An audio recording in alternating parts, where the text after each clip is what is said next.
teman-teman, selamat datang di video pembelajaran biologi. Pada kesempatan kali ini, saya dan teman-teman saya akan mengajak kalian semua untuk belajar mengenai sistem reproduksi. Yuk, simak terus videonya. Apa itu sistem reproduksi?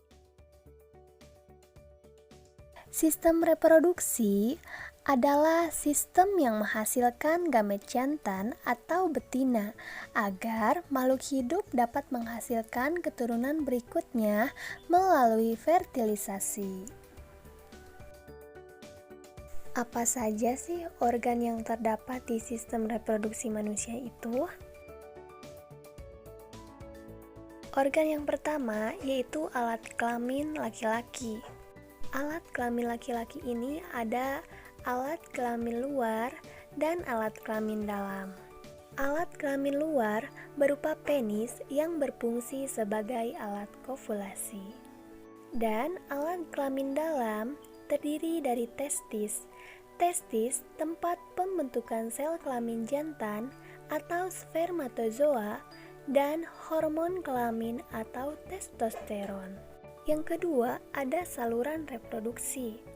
Saluran reproduksi ini terdiri dari ductus epididymis, vasa diferensiasi, ductus ejaculatorius. Saluran ini membentuk ductus ejaculatorium. Nah, yang ketiga ada kelenjar kelamin. Kelenjar kelamin ini dilengkapi 3 kelenjar yang dapat mengeluarkan sekret atau semen. Yang selanjutnya ada vesicula seminalis. Vesicula seminalis ini menghasilkan 60% dari volume total semen. Cairan dari vesicula seminalis ini berwarna jernih, kental, berlendir, mengandung asam amino dan fruktosa. Vesicula seminalis ini berfungsi untuk memberi makan sperma, juga untuk mengekresikan prostaglandin yang berfungsi membuat otot uterin berkontraksi untuk mendorong semen mencapai uterus. Dan yang selanjutnya ada kelenjar prostat. Cairan yang dihasilkan dari kelenjar prostat ini yaitu encer dan dapat menyeimbangkan keasaman residu urin di uretra dan keasaman vagina. Dan yang selanjutnya yaitu ada kelenjar bulbouretral atau Cowper. Cairan kelenjar ini kental dan diekskresikan sebelum penis mengeluarkan sperma dan semen. Organ alat kelamin pada wanita.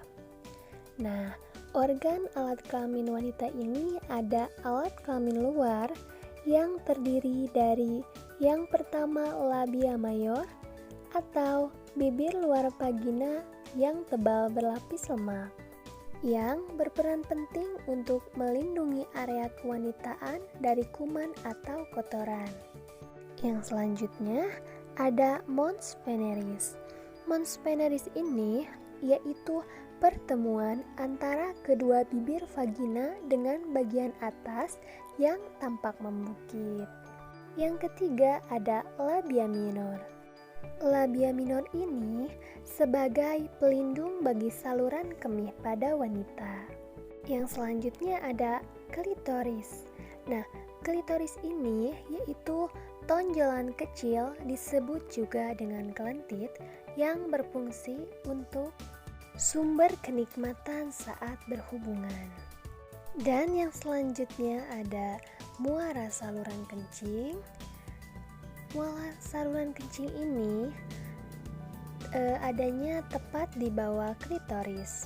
Yang selanjutnya ada himen atau selaput darah. Ini adalah jaringan kulit yang sangat tipis yang melapisi pintu terbukanya vagina. Himen ini berfungsi untuk memungkinkan darah, menstruasi, dan cairan tubuh lainnya mengalir keluar melalui liang vagina. Nah, yang selanjutnya ke alat kelamin dalam pada wanita.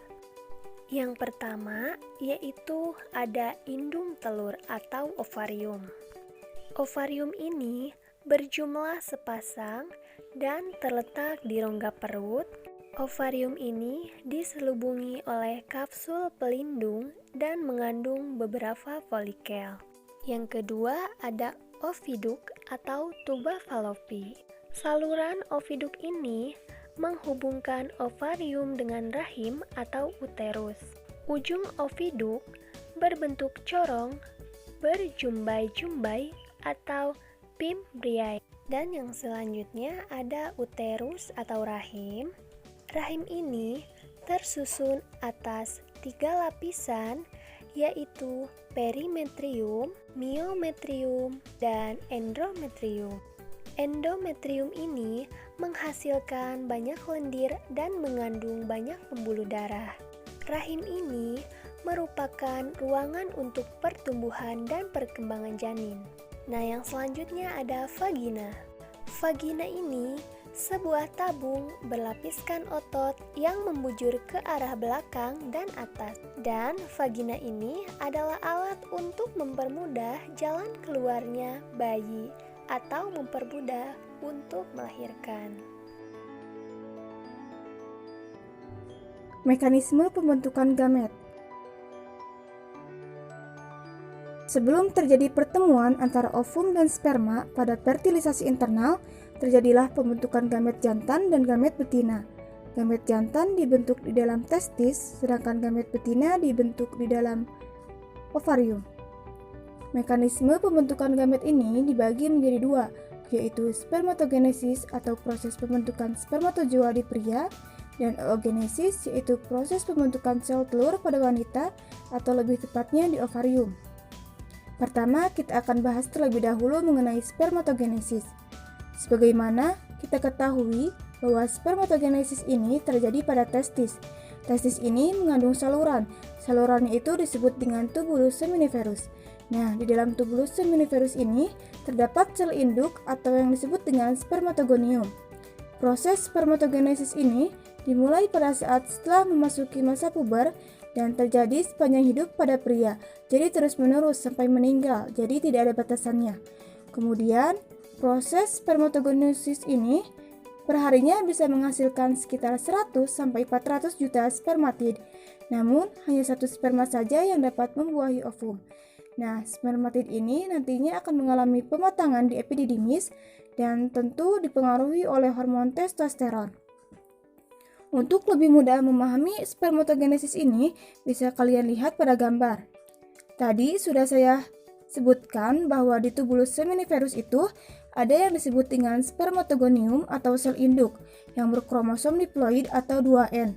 Nah, spermatogonium ini akan mengalami perbanyakan secara mitosis. Ciri khas mitosis itu jumlah kromosomnya identik atau sama dengan sel induknya. Nanti akan menghasilkan spermatosit primer. Nah, jadi spermatosit primer ini mengalami atau hasil dari pembelahan secara mitosis, sehingga kromosomnya masih sama, yaitu diploid atau 2N. Selanjutnya, spermatosit primer ini akan mengalami pembelahan secara meiosis, diawali dari meiosis 1, membentuk 2 spermatosit sekunder.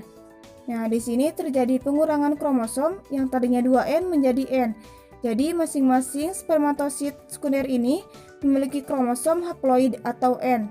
Selanjutnya, spermatosit sekunder ini akan mengalami pembelahan meiosis 2, menghasilkan spermatid karena spermatosit sekundernya ada 2 dan masing-masing mengalami pembelahan, berarti jumlahnya ada 4 spermatid. Selanjutnya, spermatid ini akan mengalami pematangan di epididymis membentuk spermatozoa dan masing-masing memiliki kromosom yang haploid. Selanjutnya, 4 sel spermatozoa yang fungsional ini mengandung kromosom X dan kromosom Y. Berarti 2 mengandung kromosom X dan 2 lagi mengandung kromosom Y. Inilah yang menentukan jenis kelamin pada individu baru nanti. Kalau sel sperma yang membentuk kromosom X mengalami fertilisasi, maka individu yang dihasilkannya berjenis kelamin perempuan.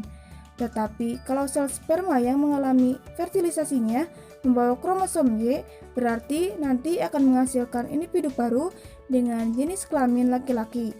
Nah, jadi dari satu spermatosit primer akan menghasilkan 4 sel fungsional. Selanjutnya, struktur sperma terdiri dari beberapa bagian.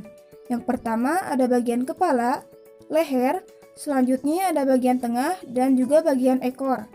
Bagian ekor ini berperan sebagai alat pergerakan pada saat sel sperma ini menuju sel telur. Nah, pergerakan ini tentu membutuhkan energi.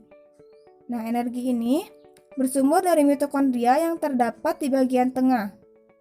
Karena ingat bahwa mitokondria ini adalah organel sel yang berfungsi dalam proses transportasi seluler yang tujuannya untuk menghasilkan energi.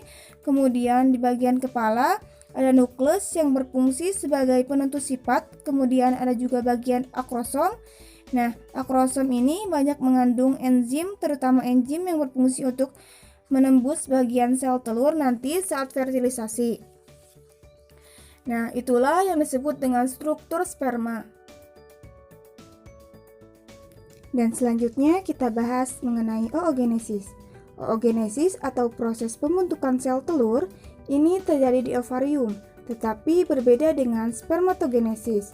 Kalau spermatogenesis tadi dimulainya pada saat masa puber, tetapi kalau oogenesis ini dimulainya sejak saat organogenesis, berarti sebelum lahir sudah dimulai, tetapi nanti akan berhenti pada fase profase 1 atau lebih tepatnya oosit primer, dan nanti pada saat lahir akan terhenti dan dilanjut lagi pada umur 7 atau 9 tahun.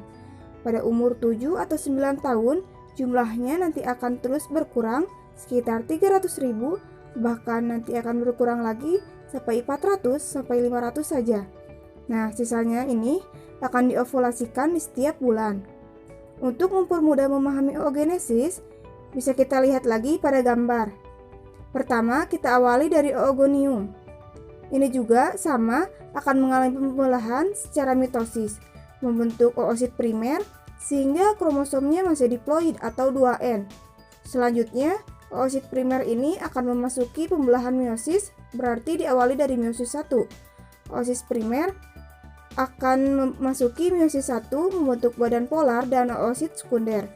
Kalau untuk badan polar, ini tidak akan dilanjut ke meiosis 2, tetapi yang akan dilanjut ke meiosis 2 yaitu oosit sekunder.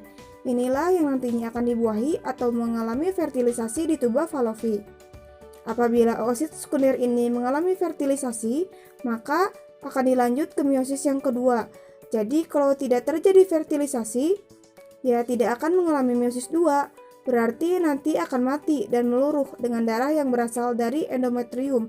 Kalau terjadi fertilisasi, akan dilanjut ke meiosis yang kedua, membentuk satu ootit dan satu badan polar. Kalau badan polarnya nanti akan mengalami kematian atau degenerasi, nah yang ootit nanti akan berkembang menjadi ovum. Nah inilah berarti sel yang fungsionalnya.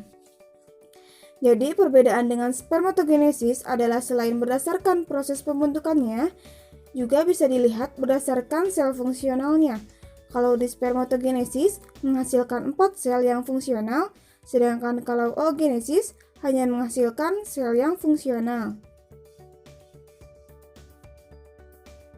Menstruasi adalah proses keluarnya darah dari vagina yang terjadi diakibatkan siklus bulanan alami pada tubuh wanita. Siklus ini merupakan proses organ reproduksi wanita untuk bersiap jika terjadi kehamilan. Persiapan ini ditandai dengan penebalan dinding rahim atau endometrium yang berisi pembuluh darah. Jika tidak terjadi kehamilan, endometrium akan mengalami peluruhan dan keluar bersama darah melalui vagina. Siklus menstruasi dibagi menjadi beberapa fase. Fase pertama yaitu fase proliferasi yang dikendalikan oleh hormon estrogen. Dimulai pada hari kelima sampai hari ke-14 dari siklus. Setiap bulan setelah haid, hipofisis anterior mensekresikan FSH yaitu follicle stimulating hormone. Selama pertumbuhan, folikel menjadi folikel graft, terjadi proses pembentukan dan pengeluaran hormon atau estrogen. Estrogen ini akan menghambat pengeluaran FSH dan memacu pengeluaran LH yang dikeluarkan oleh lobus anterior hipofisis. Dan pecahnya folikel graft, ovum terlepas dan terlempar keluar, disebut ovulasi. Fase kedua yaitu fase sekresi atau fase progesteron. Fase ini terjadi pada hari ke-14 sampai hari ke-28 dari siklus. Adanya LH menyebabkan korpus rubrum berubah menjadi korpus luteum atau badan kuning. Selama fase sekresi, endometrium terus mendebal. Dan perubahan endometrium dipengaruhi oleh hormon estrogen dan progesteron yang disekresikan oleh korpus luteum sesudah ovulasi. Jika tidak ada kehamilan, korpus luteum berdegenerasi sehingga progesteron dan estrogen menurun bahkan sampai hilang. Dan fase ketiga yaitu fase menstruasi berlangsung selama 4-6 hari dalam satu siklus. Endometrium mengalami degenerasi. Darah, mukus, dan sel-sel epitel dikeluarkan sebagai darah haid dari rongga uterus ke vagina. Apa itu teknologi pada sistem reproduksi?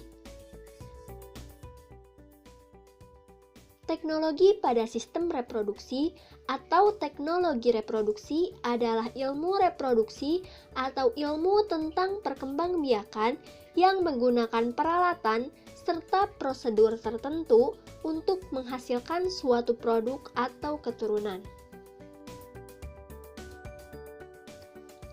Teknologi pada sistem reproduksi yang pertama adalah kelahiran sesar.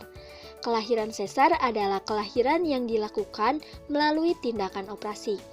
Kelahiran sesar dilakukan apabila kelahiran normal tidak dapat dilakukan. Teknologi yang kedua adalah bayi tabung. Teknologi bayi tabung ini merupakan teknologi fertilisasi in vitro atau terjadi di luar rahim ibu dengan cara yang pertama, fertilisasi dilakukan di media kultur. Yang kedua, zigot yang telah membelah dimasukkan kembali ke dalam rahim ibu dan ibu menjalani masa kehamilan seperti biasa. Jadi, yang berbeda dari bayi tabung ini adalah fertilisasinya dilakukan di luar rahim ibu. Tetapi, setelah fertilisasi dilakukan dan zigot dimasukkan ke dalam rahim ibu, ibu bisa mengalami atau menjalani kehamilan normal, seperti ibu yang melakukan fertilisasi di dalam rahim. Teknologi yang selanjutnya adalah keluarga berencana atau KB. KB ini menggunakan berbagai macam cara untuk mengatur kehamilan ibu. Yang pertama, ada KB alami. Contohnya adalah sistem kalender subur. Yang kedua, ada KB hormon. KB ini menggunakan hormon antara lain progesteron, di mana progesteron ini berfungsi untuk mencegah menstruasi. Yang kedua, menggunakan progesteron dan estrogen. Fungsi dari estrogen ini adalah mencegah ovulasi dan menstruasi. Contohnya adalah pil KB. Yang selanjutnya adalah KB kontrasepsi atau alat. Contohnya adalah kondom atau iud. Lalu yang keempat ada sterilisasi, di mana sterilisasi ini merupakan kontrasepsi permanen dengan menghambat saluran kelamin. Ada dua jenis, yaitu vasektomi dan tubektomi. Vasektomi adalah sterilisasi pada pria yang dilakukan dengan mengikat vas deferens. Yang kedua adalah tubektomi. Tubektomi ini merupakan sterilisasi pada wanita yang dilakukan dengan mengikat oviduct. Fertilisasi dan kehamilan. Apa itu fertilisasi? Fertilisasi adalah proses penggabungan antara sel sperma dan sel ovum yang berfungsi untuk bereproduksi.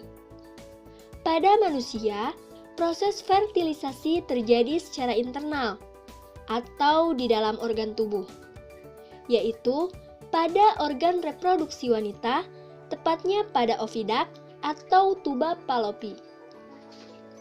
ovum yang keluar dari ovarium akan disalurkan menuju ovidak.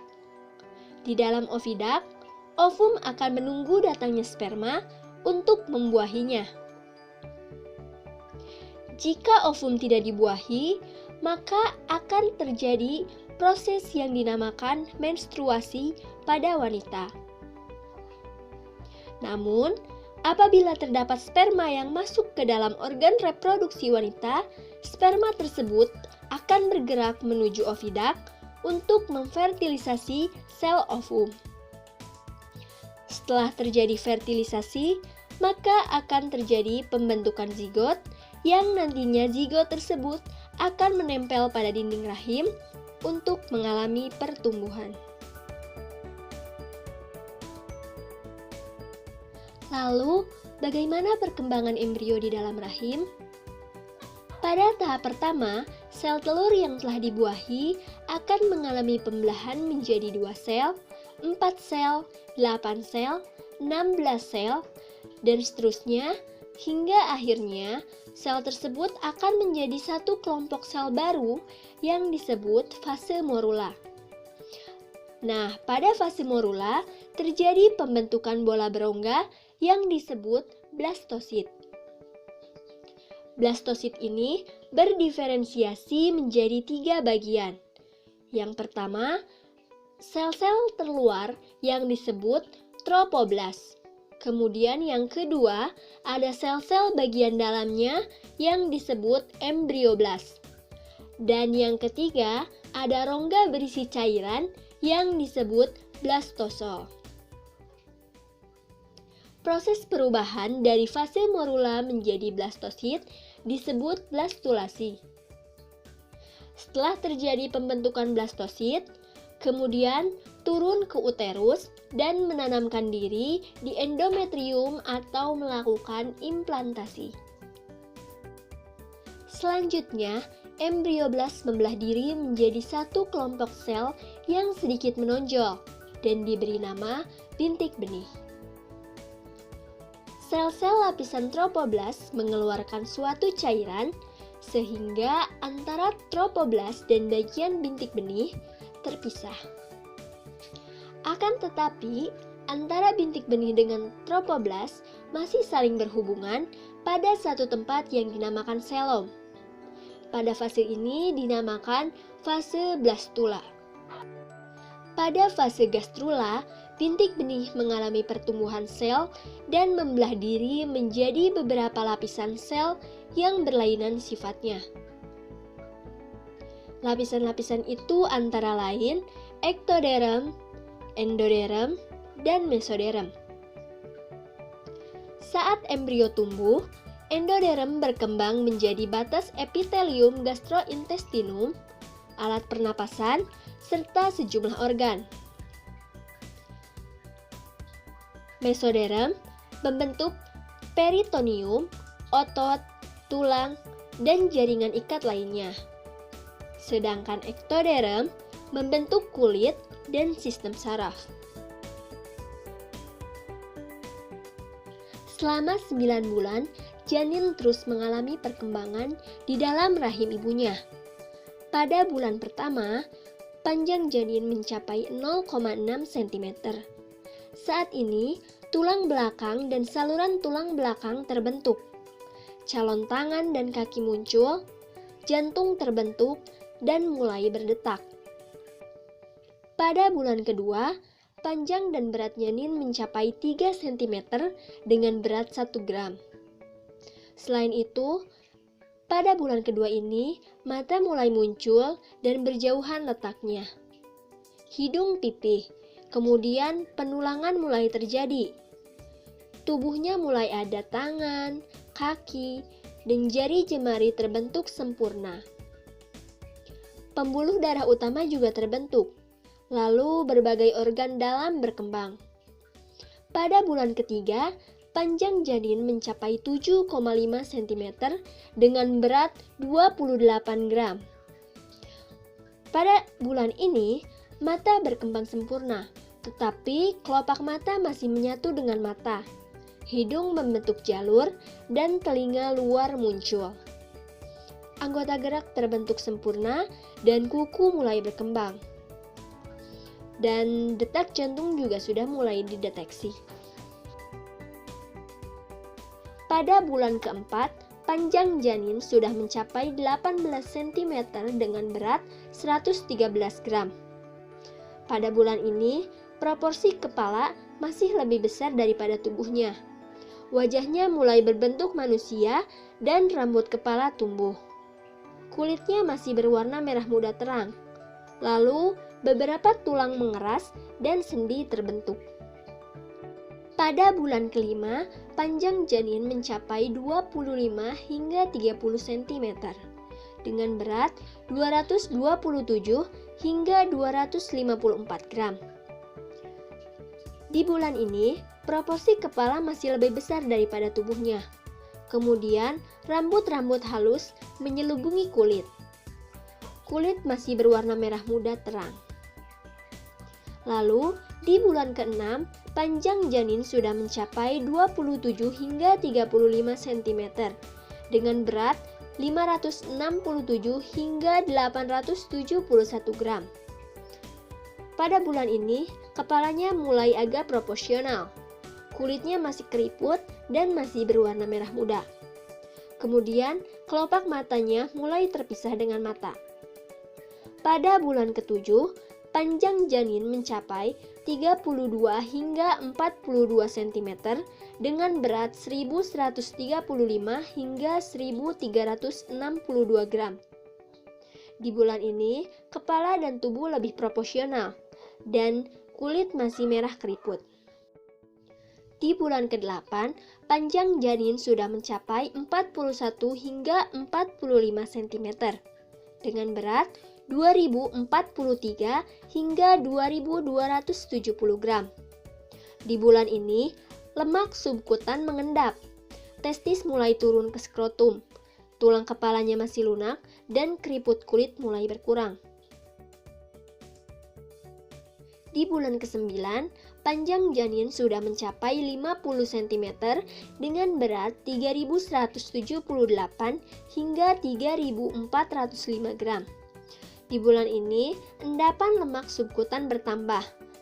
Kemudian lanugo mengelupas dan kuku tumbuh di ujung jarinya. Di bulan ke-9 ini, bayi sudah siap dilahirkan. Kelainan pada sistem reproduksi. Yang pertama ada tumor payudara. Tumor ini dapat bersifat jinak dan dapat juga bersifat ganas. Yang bersifat ganas ini disebut kanker payudara. Yang kedua ada vulvovaginitis. Vulvovaginitis ini adalah peradangan pada vulva dan vagina yang sering menimbulkan gejala keputihan atau flor albus. Yang ketiga ada impotensi. Impotensi adalah ketidakmampuan mempertahankan ereksi penis.